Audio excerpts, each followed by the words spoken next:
E aí, pessoal, vamos lá, nossa revisão, uma horinha de direito tributário na veia, vamos com tudo, vamos revisar o que vai cair na nossa prova, o que a nossa banca tem nos exigido, o que ela tem cobrado de nós, tá? Então, aqui a gente vai focar nas principais matérias que vem caindo ao longo do tempo, principalmente nesse pós-pandemia na nossa prova, né?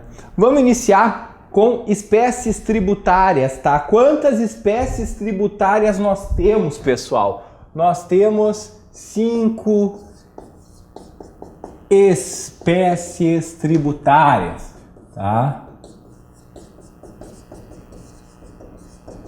Então, essa é a quantidade de espécies tributárias que a nossa banca nos exige, porque é de acordo com a classificação adotada pelo STF, tá? Aqui a gente já tem que fazer uma diferença, hein? Entre tributo e imposto, tá?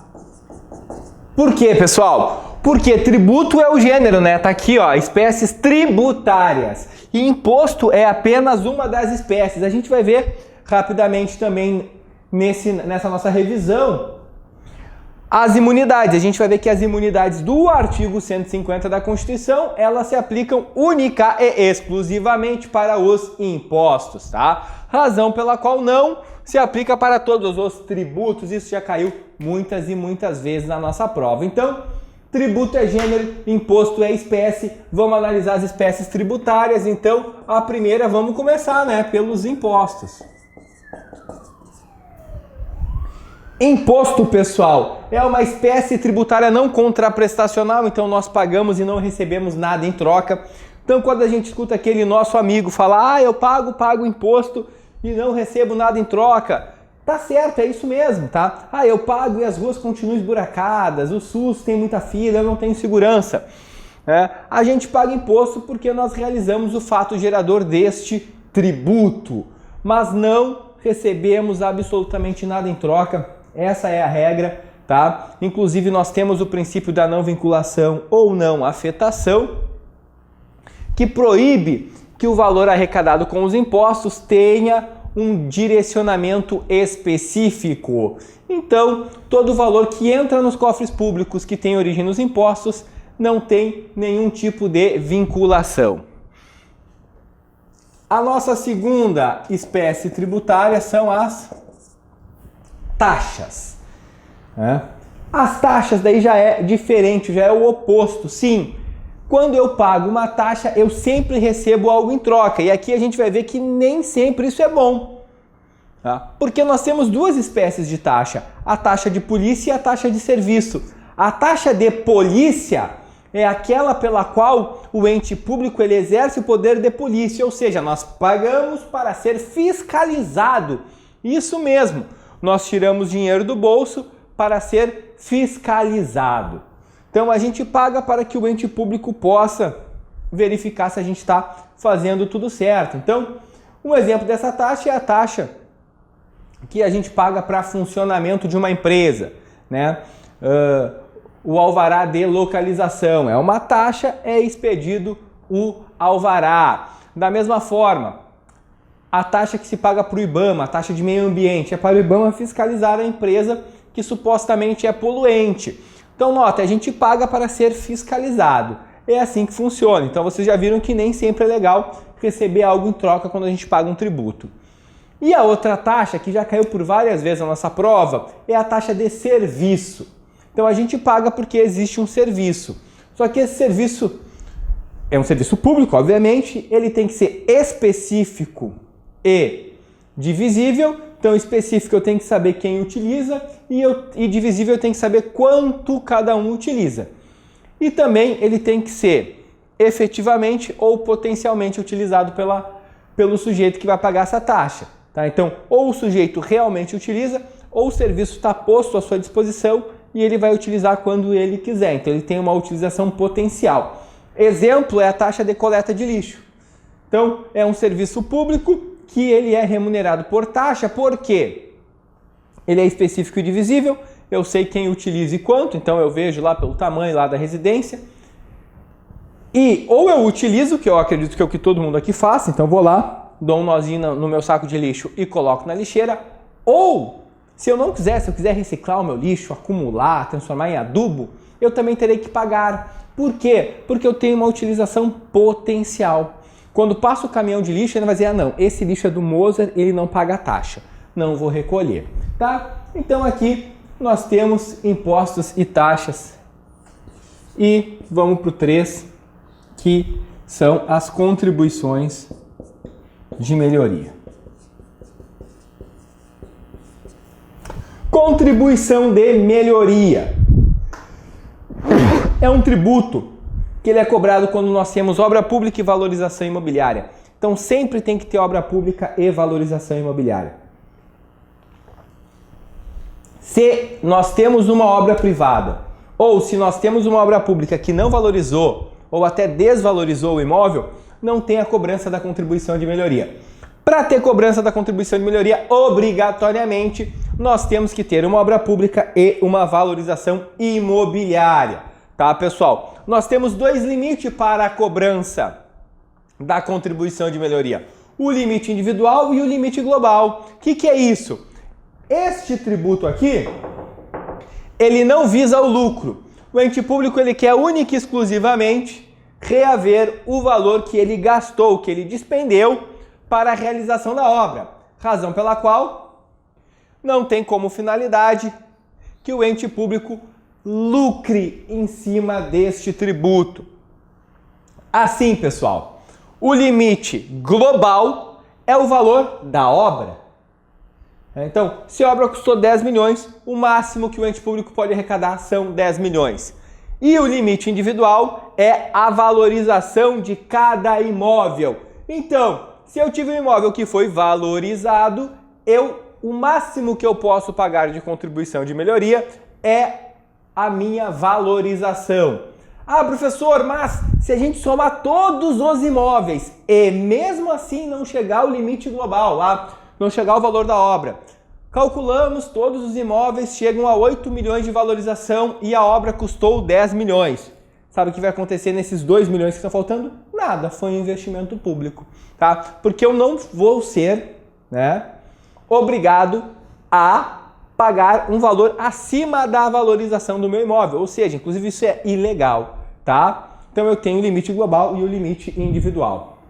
Mas eu quero ressaltar algo em relação a essas 3 espécies tributárias, tá? Essas 3 espécies tributárias podem ser instituídas por todos os entes públicos e por lei ordinária, tá? Pessoal, e onde cabe lei ordinária, cabe medida provisória. Diferentemente se fosse lei complementar. Quando eu tenho lei complementar, eu não posso ter medida provisória, que é o que a gente vai ver que logo vai acontecer e já caiu na nossa prova, tá? Então, essas 3 espécies tributárias, todos os entes públicos por meio de lei ordinária. Se cabe lei ordinária, cabe medida provisória. Agora, 4. Empréstimo compulsório, tá? A 4ª espécie tributária é empréstimo compulsório. O nome já está nos ajudando. Empréstimo, todo mundo sabe o que é. A gente sabe desde piá, desde pequenininho, né? Qual que é a principal característica do empréstimo? É a devolução. Então, quando a gente empresta algo, a gente espera que a pessoa devolva. Da mesma forma que quando a gente pega algo emprestado, aquela pessoa que está nos emprestando também espera que a gente devolva o que nós pegamos emprestado, tá? Então, aqui a gente já sabe que se a característica do empréstimo é a devolução, este tributo ele é restituível. É o único tributo restituível que tem. Então, quando se tem um empréstimo compulsório, ele deve ser restituído aos contribuintes. Compulsório, essa palavrinha, compulsório é obrigatório. Por quê? Normalmente ninguém gosta de emprestar dinheiro, salvo instituição financeira, agiota, quem trabalha com isso. Quem não trabalha com empréstimo de dinheiro, de bufunfa, de money, não curte fazer isso. Então imagina a gente ter que ainda emprestar dinheiro para ente público. A gente não vai gostar, por isso que é compulsório, é obrigatório. Ele é um empréstimo obrigatório, né? E ele vai ter já duas diferenças aqui, ó. Por quê?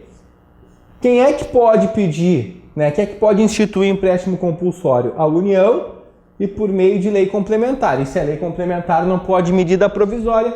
Isso aqui já caiu na nossa prova, fica atento, te liga nisso, tá? Beleza. Então, União, lei complementar. Mas ela pode instituir empréstimo compulsório quando ela quiser? Não. A Constituição traz especificamente quando a União pode instituir essa espécie tributária. Ela pode instituir essa espécie tributária quando tiver uma despesa extraordinária decorrente de calamidade pública, exemplo, Covid, né? Uma despesa extraordinária decorrente de guerra externa ou iminência de guerra externa. Então, se o Brasil for entrar em guerra ou estiver na iminência de entrar em guerra, e também um investimento público de caráter urgente e de relevante interesse nacional. Caráter urgente do investimento público. Eu não poderia ter condições de prever esse investimento público.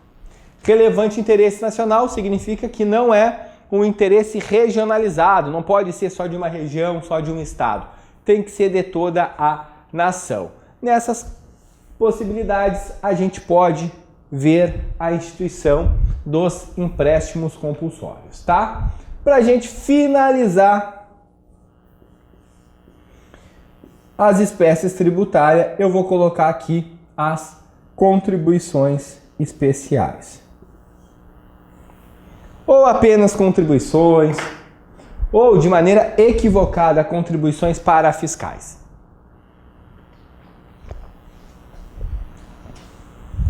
Essa última espécie tributária, ela também, já vamos começar pelo que ela se distingue das demais. A regra é que ela só pode ser instituída pela União, à exceção Estado, município e Distrito Federal. A gente vai ver quando, tá? Então, contribuições especiais.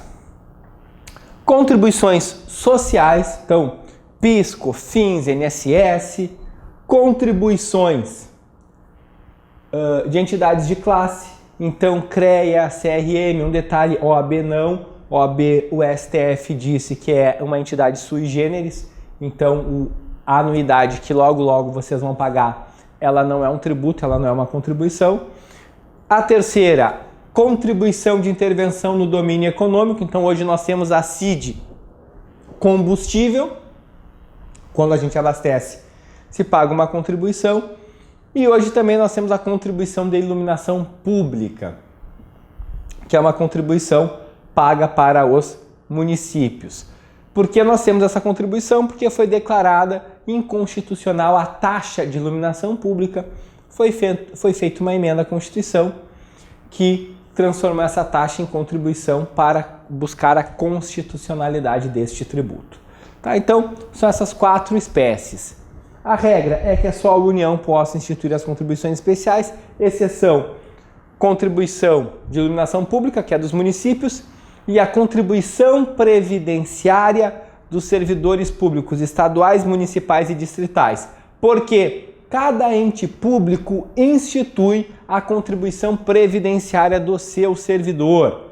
Então, se eu sou um servidor público do estado do Rio Grande do Sul, eu pago contribuição previdenciária para o estado do Rio Grande do Sul. Pessoal, aqui então nós fechamos as 5 espécies tributárias para iniciar, né, a nossa revisão. Seguindo então, vamos dar uma olhadinha em imunidades. Tá?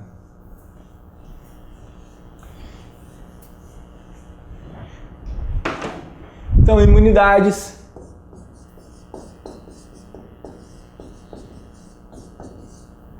Tá? Primeiro, no que diz respeito às imunidades previstas no artigo 150 do texto constitucional, elas estão relacionadas única e exclusivamente aos impostos.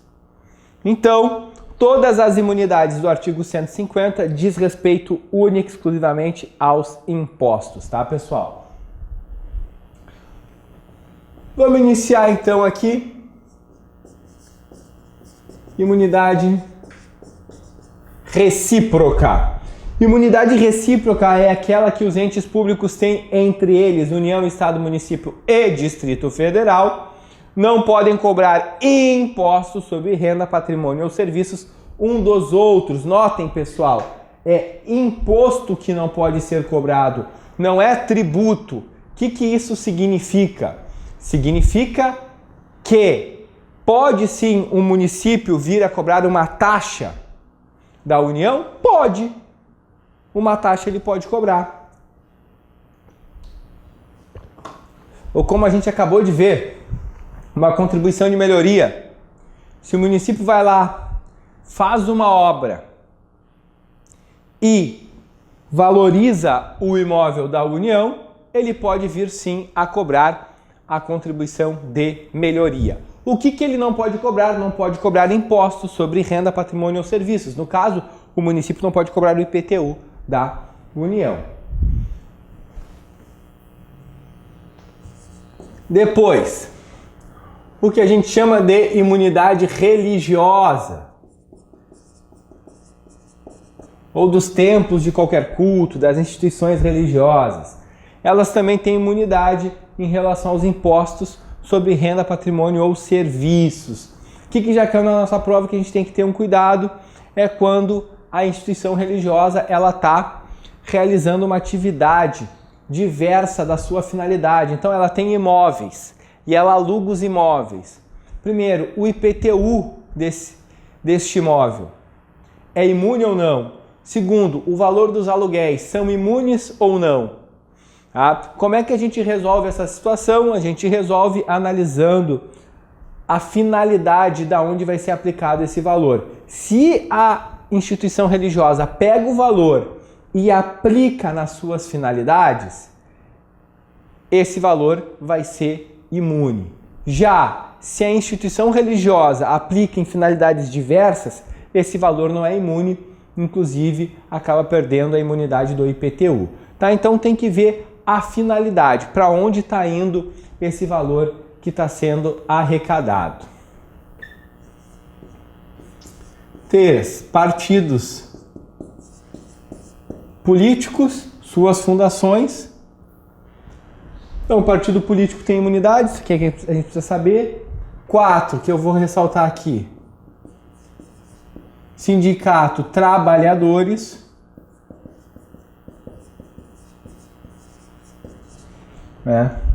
Então, o Sindicato dos Trabalhadores tem imunidade, o Sindicato dos Empregadores, o Sindicato Patronal não tem imunidade, então é único e exclusivamente o Sindicato dos Trabalhadores, tá, pessoal? Então, muito cuidado aqui, partido político, suas fundações, Sindicato dos Trabalhadores, tá? Instituições de educação e assistência social sem fins lucrativos.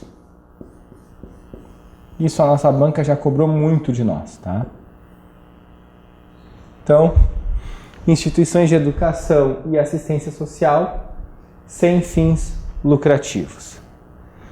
Pessoal, primeiro, ser sem fins lucrativos não significa não ter lucro, significa não distribuir o lucro. Tu pode ter lucro, mas tu não pode distribuir. Como é que isso já cai na nossa prova? Uma faculdade superavitária, né? Ela tem imunidade? Tem. Tá? A ideia é que todas as instituições elas sejam superavitárias. A ideia é que todas as instituições elas obtenham lucro. Então, o problema não é ser superavitária, ter lucro. O problema, pessoal, é distribuir esse lucro. Se eu não distribuo o lucro, eu sou sem fins lucrativos. Daí eu preciso saber se eu sou uma instituição de educação e de assistência social. Então, instituição de educação, faculdades, colégios, assistência social, exemplo, hospital, Então, para que um hospital, para que uma faculdade tenha imunidade, não pode distribuir o lucro. Tá? E a regra em relação aos valores arrecadados por essas instituições vai seguir o que a gente acabou de ver no que tange os templos de qualquer culto, as instituições religiosas. Por quê? Porque nós temos um hospital ou uma faculdade tem um estacionamento. É a finalidade da faculdade ou do hospital o estacionamento? Não, não é. Mas o que vai acontecer com o valor arrecadado do estacionamento? Vai ser imune ou não? Depende.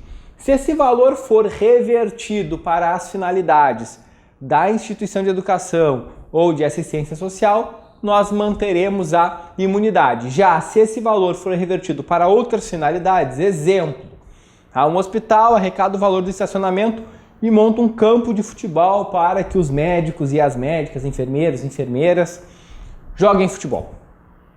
Tá? Não é a finalidade do hospital. Aqui a gente perde a imunidade. Agora, se o hospital pega o valor de estacionamento, compra novos equipamentos, remédios, enfim, se reestrutura, daí sim, nós vamos manter a imunidade, tá? Seguindo aqui. Livros, jornais, periódicos e papel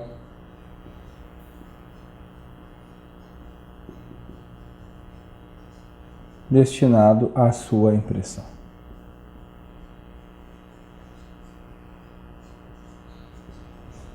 Livros, jornais, periódicos e o material, o papel destinado, né, à impressão desses produtos aqui. Então, livros, jornais e periódicos, né?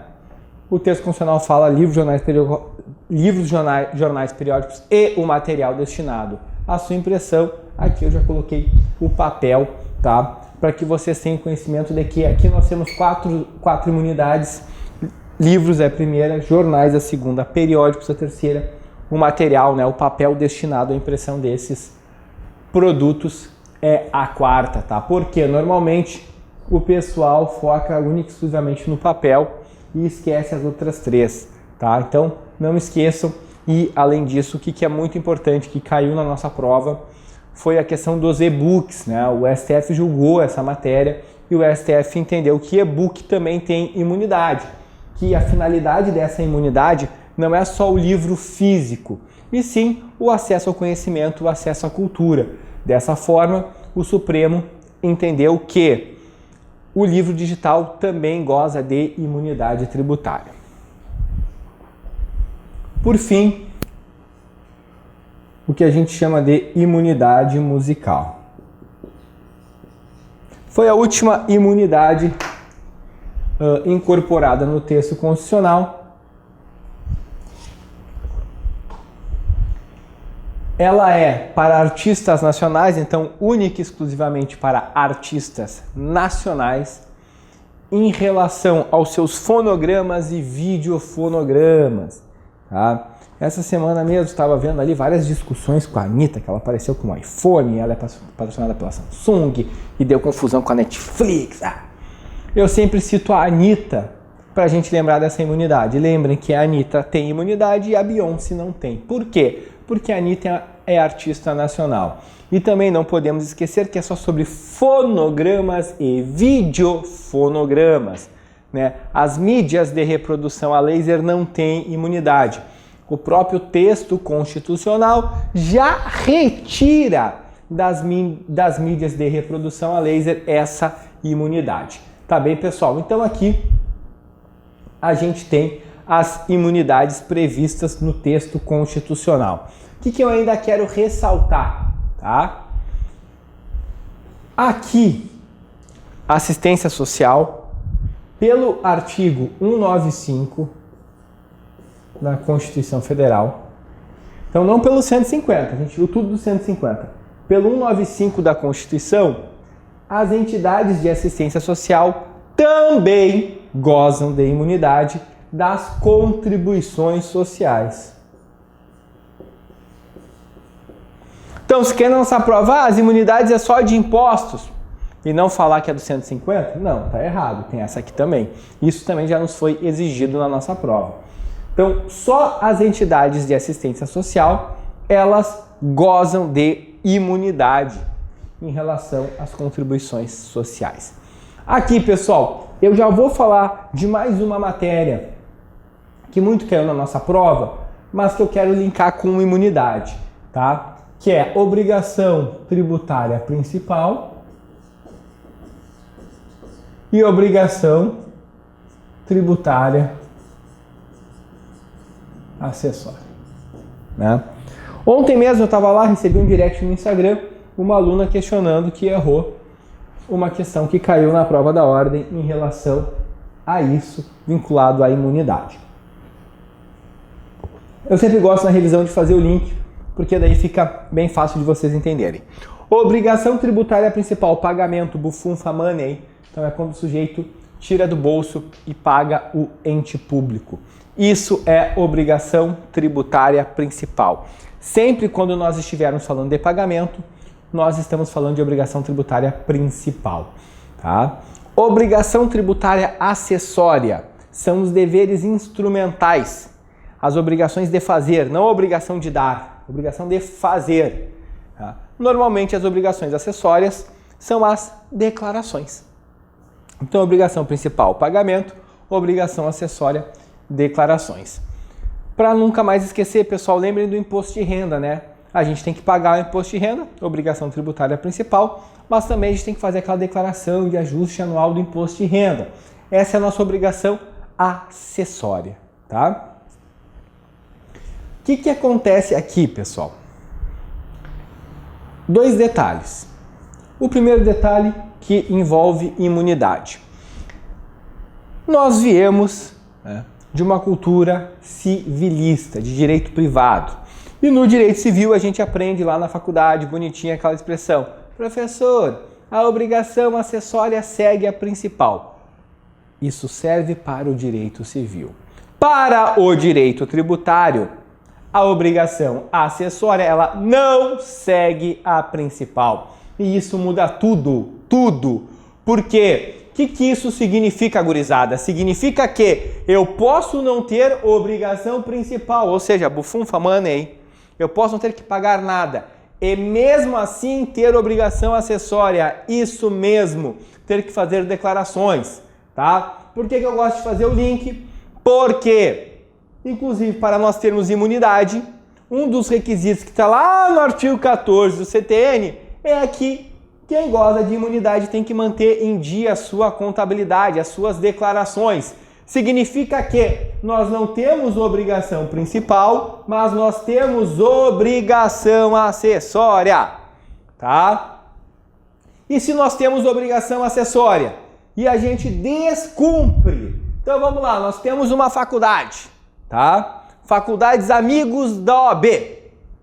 E nós não cumprimos, nós não realizamos a declaração. O que vai acontecer aqui?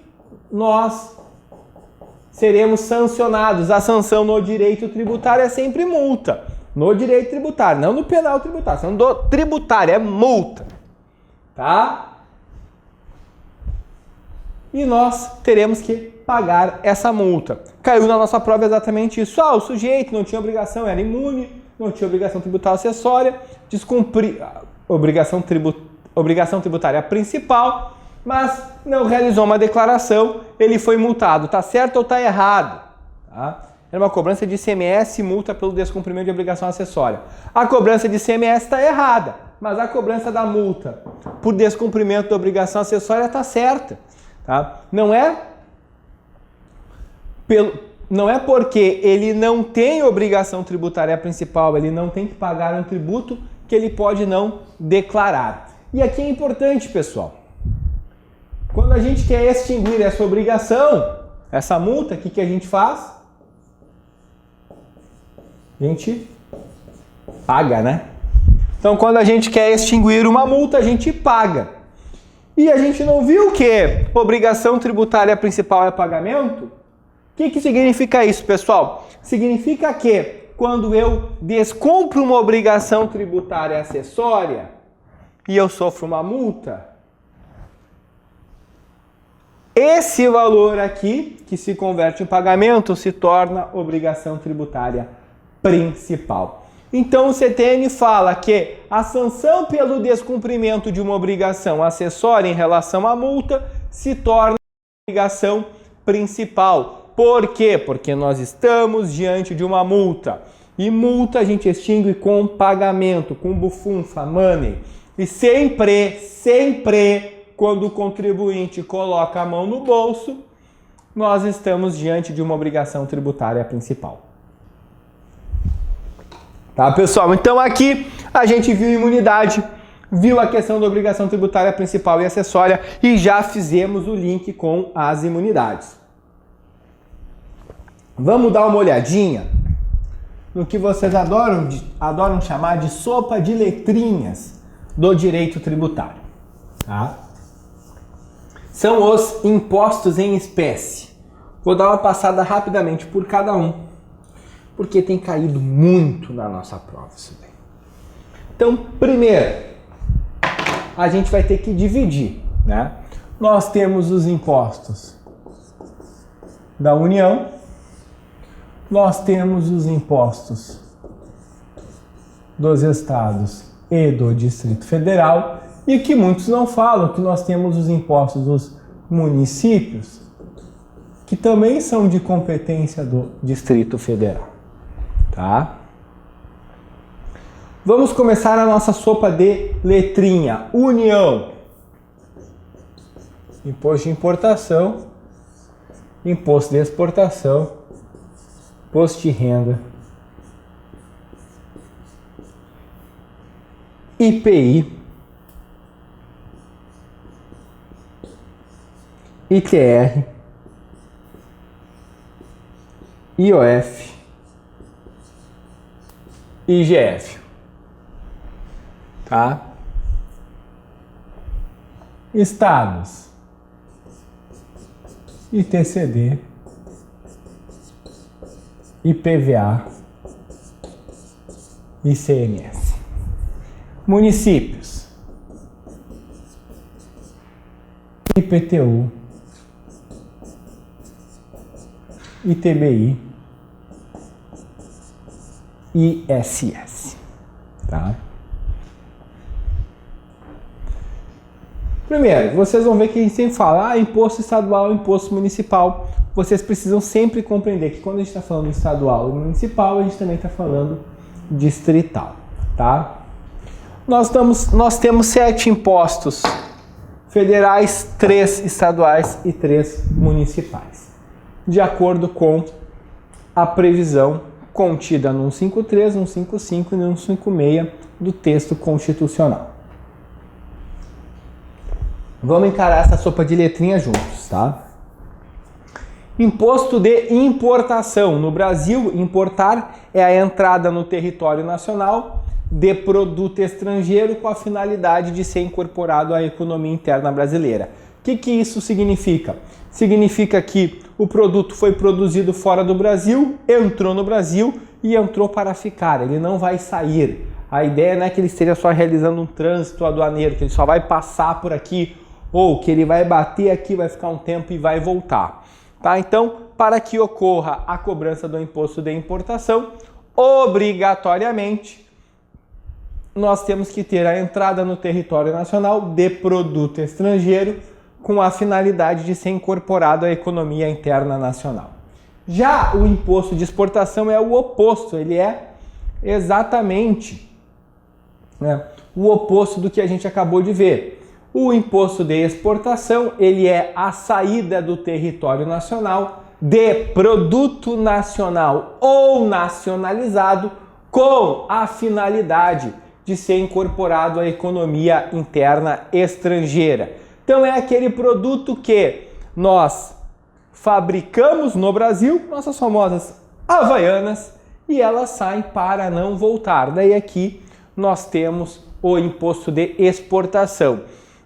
São 2 impostos extrafiscais, exceção a legalidade, anterioridade de exercício e anterioridade nonagesimal. Dessa maneira, podem ter suas alíquotas alteradas por decreto do Presidente da República e, a partir da publicação no Diário Oficial, já tem vigência a nova alíquota, né? E sobre o imposto de exportação, ele incide sobre poucos produtos, não é sobre todos os produtos que ele incide.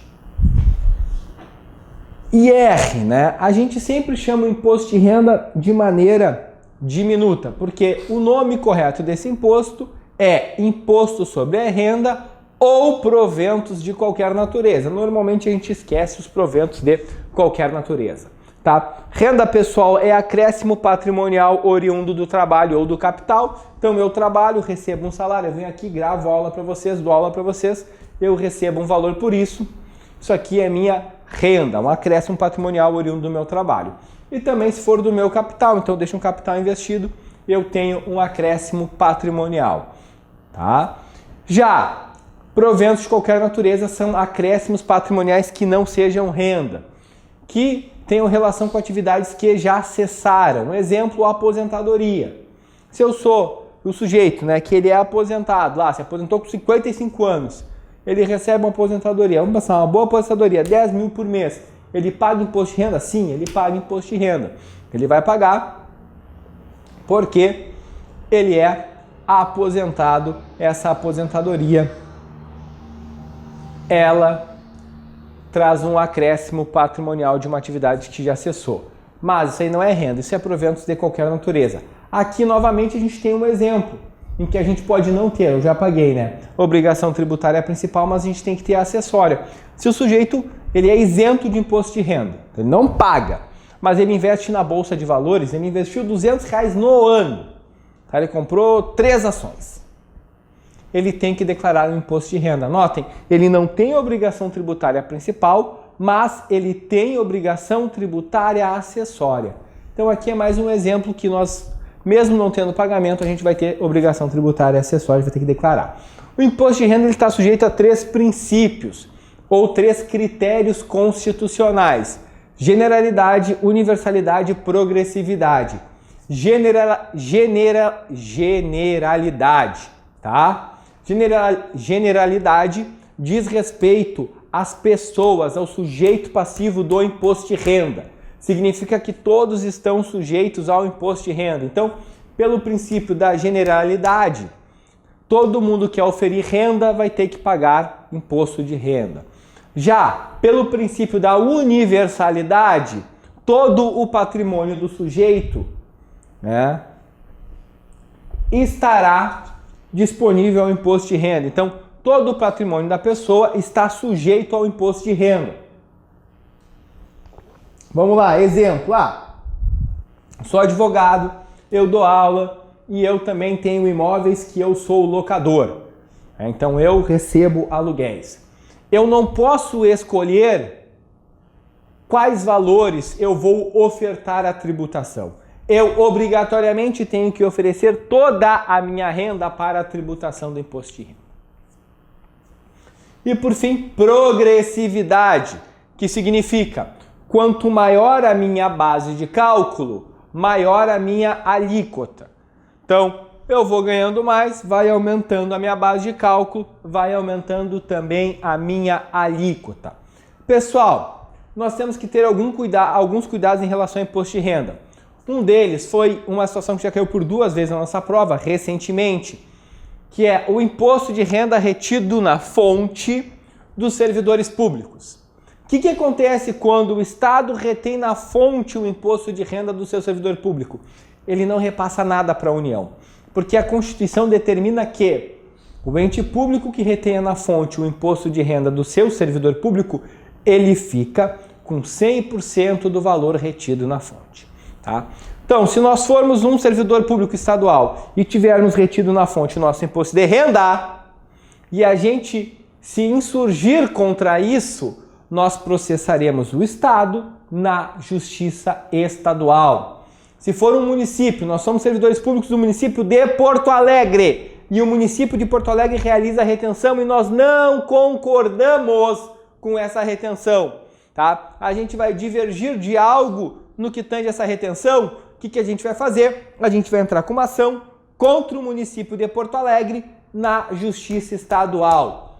A União, ela não vai fazer parte dessa ação. A União não quer saber. Por quê? Porque ela não recebeu nada. Já que o Estado reteve, já que o município reteve e ficou para si, a União não está nem aí. A gente que brigue e se mate, ela não quer saber. Então eu não coloco a União no polo passivo e como eu não coloco a União no polo passivo, eu não vou utilizar a Justiça Federal. Eu vou utilizar a Justiça Estadual. IPI, Imposto sobre Produtos Industrializados. Industrializar um produto significa alterar a sua finalidade, alterar suas características, tá? Isso é industrialização, né? Quando eu altero a finalidade, as características daquele produto de maneira geral. Tem várias espécies de industrialização que não caem na nossa prova isso, tá? Mas o que vocês precisam saber é quando eu altero a natureza do produto, eu altero a finalidade do produto, eu estou realizando um processo de industrialização que ocorre a incidência do IPI. O IPI ele está sujeito ao princípio da seletividade. O que significa isso? Quanto mais essencial for o produto, menor vai ser a alíquota do produto. Lembrem sempre do cigarro, que tem uma alíquota altíssima de IPI.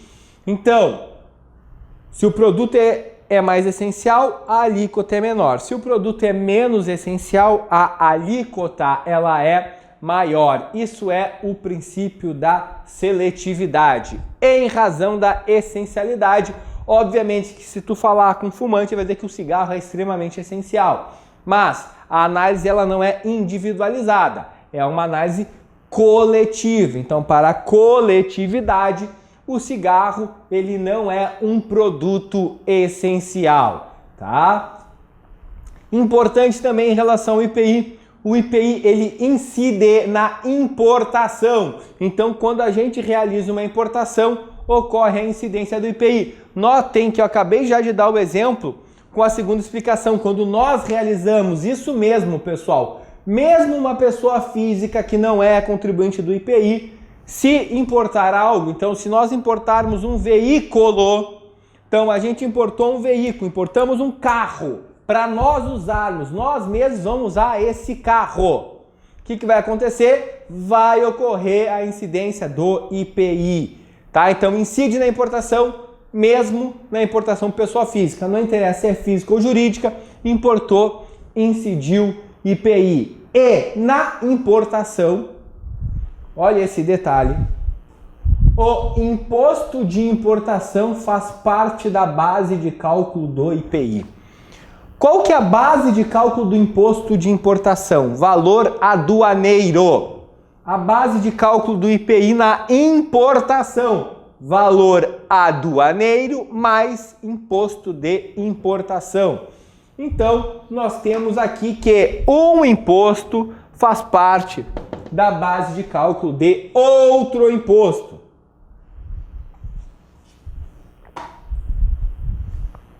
Beleza? Seguimos então. Depois do IPI, ITR, Imposto Territorial Rural. Pessoal, o ITR ele incide sobre a propriedade rural. O que é a propriedade rural? Aquela que não é urbana. Então, o município delimita, de acordo com alguns critérios, a sua zona urbana. O que estiver fora da zona urbana do município é zona rural.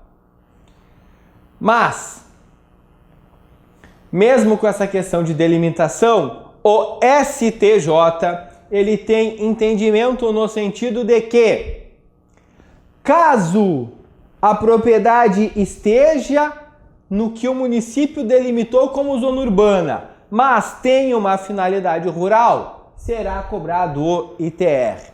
Então, por mais que a regra seja a delimitação da zona urbana e o que estiver fora da zona urbana ser considerado rural, o STJ tem posicionamento pacífico no sentido de que, caso a finalidade dada à propriedade seja uma finalidade rural, o imposto que deverá ser exigido é o ITR. O que eu quero que vocês não esqueçam em relação ao ITR? Eu quero que vocês não esqueçam que a competência do ITR é da União.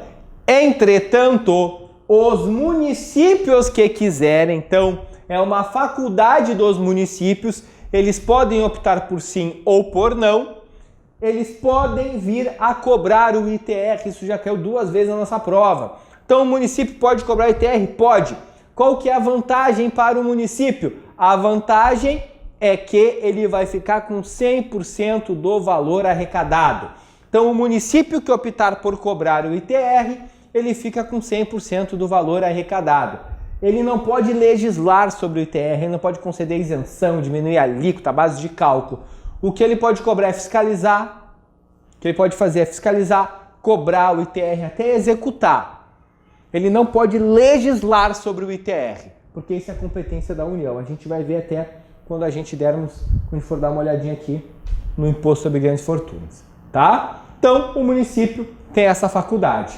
IOF, Imposto sobre Operações Financeiras. Quais são essas operações financeiras, pessoal? Câmbio, quando a gente troca dinheiro, né? Troca moeda, então dá real e recebe dólar, por exemplo, incide o IOF. Quando nós temos operações de crédito, então o sujeito vai lá e pede um empréstimo bancário, que imposto que incide? IOF. Quando nós temos operações de seguro, então o sujeito vai lá e faz um seguro do seu veículo, que imposto que incide? IOF. E também sobre valores mobiliários. Então, quando a gente faz operações, o sujeito vai lá e faz operações com valores mobiliários, também incide IOF. Para finalizar, imposto sobre grandes fortunas, todos vocês sabem, isso é bem conhecido, que é um imposto que nunca foi instituído. Mas qual que é a importância dele? Ele faz com que a gente saiba a diferença de capacidade tributária e competência tributária.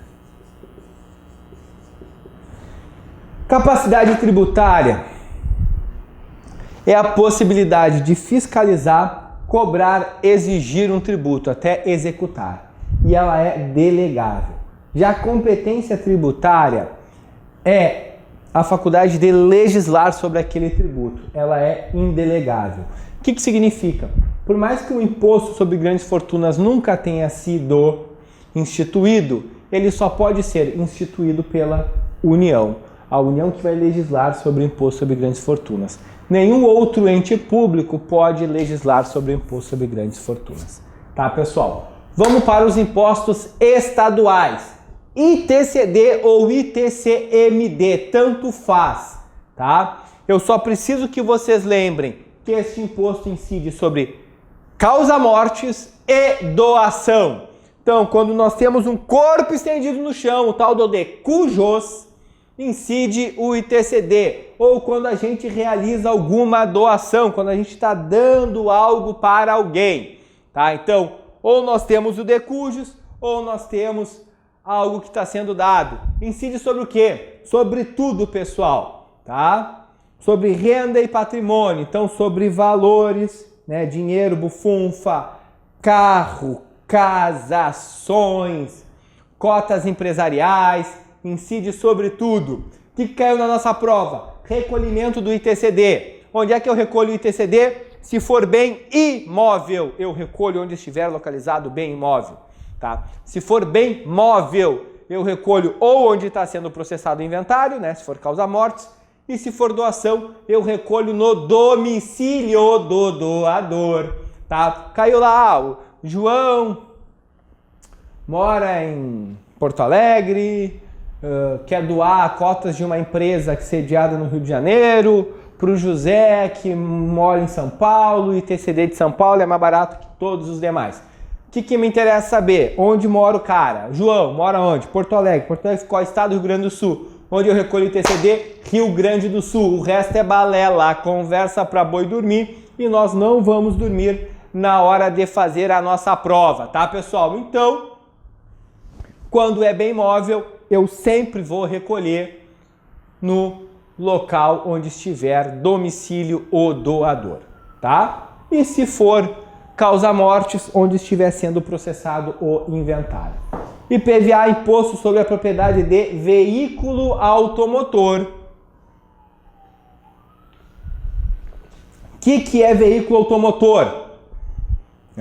O STF entende que veículo automotor é aquele de circulação terrestre.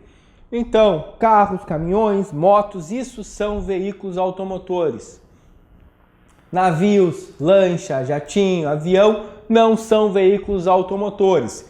Então, o IPVA ele incide única e exclusivamente sobre veículos automotores.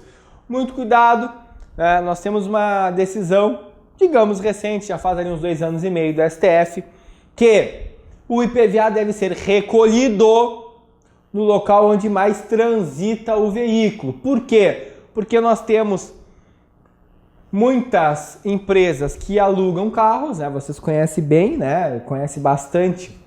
Tem umas empresas bem famosas e que emplacavam tudo num estado só onde o IPVA era menor. O STF entendeu que o IPVA deve ser recolhido onde tem o âmbito de circulação do veículo. O principal imposto estadual, o ICMS, que gera mais arrecadação, inclusive é o imposto que mais tem disposições no texto constitucional, né? O Constituinte ele se preocupou bastante com esse imposto. Imposto sobre a circulação de mercadorias e serviços. Não esqueçam do S.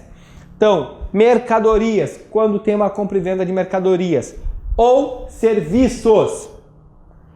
Só que são serviços específicos. Serviços de transporte interestadual, intermunicipal e serviços de telecomunicação. Vamos primeiro para o ICMS mercadorias. Ele incide na saída da mercadoria do estabelecimento comercial. Mercadoria é um produto destinado à revenda. O que significa circulação de mercadoria? Significa transferência de propriedade, então não é uma mera circulação física. Então, se sai da matriz e vai para a filial, pode ser do Rio Grande do Sul para o Amapá, não tem problema, não vai incidir ICMS. Tá, mas já se sai de uma porta para outra e são empresas diferentes, incide. Então, tem que ter transferência de propriedade e vendas não habituais não ocorre a incidência do ICMS. Aposto que vocês já compraram ou venderam alguma coisa usada. Não estou mais usando esse blusão, vou colocar a venda aqui. Ou vendi para um amigo meu ali, R$50, toma um blusão, show de bola, beleza. E ninguém recolheu uma guia de ICMS, porque isso é uma venda não habitual. Se eu realizo venda não habitual, eu não recolho ICMS. Não vamos esquecer dos serviços. Nos serviços nós temos transporte interestadual e intermunicipal. Como eu brinco com vocês em sala de aula, lembrem, Caribe brasileiro, quando a gente compra uma passagem para ir para a Cidreira, ou quando a gente compra uma passagem lá para aquela chinelagem chamada Jurerê Internacional, né, Florianópolis, Santa Catarina, incide ICMS, tá? Então, intermunicipal, Porto Alegre, Cidreira, interestadual, Rio Grande do Sul, Santa Catarina, incide ICMS. Pode ser tanto transporte de passageiro como de carga, desde que seja oneroso. E serviço de telecomunicação, então pegamos nosso telefone e ligamos para alguém, incide ICMS, vem inclusive na nossa fatura de telefone. O que é importante também, ele tem que ser um serviço oneroso. Se for um serviço gratuito, não vai incidir. Então aqui, sobre o ICMS também, importante relembrar que ele incide na importação, tá? Então incide na importação e ele vai ser recolhido para o estado destinatário do produto importado. Importamos um veículo, nós pagamos também. Então a pessoa física também é equiparada à jurídica. Então aqui a gente encerra os impostos estaduais, vamos finalizar a nossa revisão com os impostos municipais. IPTU, Imposto sobre a Propriedade Territorial Urbana. Então agora a gente está falando da propriedade urbana. tá? Quando que incide o IPTU? Quando o sujeito ele é proprietário, muito cuidado, já caiu o sujeito passivo do IPTU na nossa prova, a gente foca só no proprietário, que é o principal, é o que a gente está acostumado, mas o possuidor também, a qualquer título, ele é sujeito passivo do IPTU, né? Então não é só o proprietário. Nós temos 4 tipos de cobranças do IPTU, 2 progressivas e 2 cobranças diferenciadas. Progressividade em razão do valor venal do imóvel e progressividade para cumprimento da função social da propriedade, que nós temos no ITR também. Então, tanto o IPTU como o ITR, se tu não cumpre a função social, pode ter alíquotas majoradas. E os outros 2 tipos de cobrança do IPTU é de acordo com a finalidade, imóvel comercial, residencial, e de acordo com a localização também. Pode ter alíquotas fixas de acordo com a localização do imóvel. ITBI, que não se confunde com o ITCD, Imposto sobre a Transmissão de Bens Imóveis. Aqui é uma transmissão onerosa. O que é isso? Compra e venda. O ITBI ele incide quando a gente realiza o registro, por isso que tem muitos contratos de compra e venda de gaveta, tá? Então, realizei o registro, paguei o imposto. O ITBI não incide, nós temos uma imunidade específica do ITBI na integralização do capital social. Se tu integraliza o capital social com um imóvel, não incide ITBI. E na retirada para o sócio também não incide.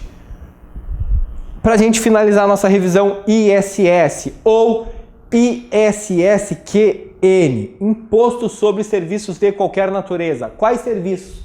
Todos que não forem tributados pelo ICMS. Então, não sendo serviço de transporte interestadual, intermunicipal e de telecomunicação, pode ser tributado pelo município, pelo ISSQN. Onde que se paga o ISS? A regra é no domicílio do prestador, ainda que a lei traga diversas exceções, mas foquem na regra. Então, qualquer serviço que esteja previsto na Lei Complementar 116, na lista anexa a essa lei, pode ser tributado pelo ISSQN, desde que não seja de competência dos estados. Então, esses são os serviços passíveis de tributação. Beleza, gurizada? Espero que vocês tenham aproveitado, tenham entendido. Qualquer dúvida, eu estou à disposição. Vamos com tudo. Ótimos estudos, boa prova e rumo à aprovação. Um abraço.